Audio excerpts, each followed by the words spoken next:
শুভ দুপুর। তো আজ দুপুরে রান্না করব পালং শাক দিয়ে কাতলা মাছ। তার জন্য কাতলা মাছটা আমি সুন্দর করে ধুয়ে হলুদ লবণ মাখিয়ে নিয়েছি, আর পালং শাকটা ধুয়ে রেখেছি। আর এদিকে পটল আর ডিম দিয়ে রান্না করব, এটাও আমি সুন্দর করে গোছগাছ করে নিয়েছি পরিষ্কার করে।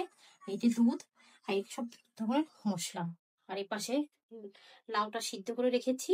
আর এই যে লাউটা এখন পেঁয়াজ আর রসুনটা ভেজে নিয়েছি, এতে ফোড়ন দিব আর কি। তো সিদ্ধ করা লাউটা আমি এখন এই পেঁয়াজের ভিতর পেঁয়াজের মধ্যে দিয়ে দিব।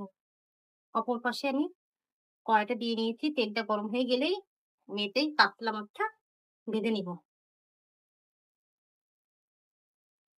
তেলটা গরম হয়ে গিয়েছে, আমি এখন এক এক করে কাতলা মাছগুলি তেলের ভিতর দিয়ে দিব। এপাশে কাতলা মাছটা ভাজি দিচ্ছে আর এপাশে লাউটা ভাজি দিচ্ছে।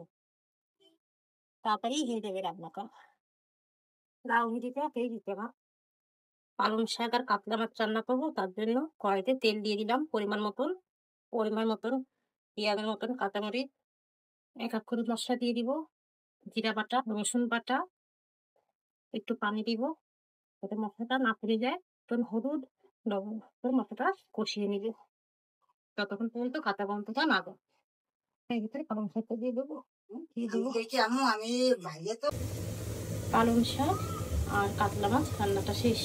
এই যে, আর এই পাশে হচ্ছে ডিম দিয়ে, পটল দিয়ে আর নারকেলের দুধ দিয়ে। এটা আমার মেয়ের খুবই পছন্দের খাবার।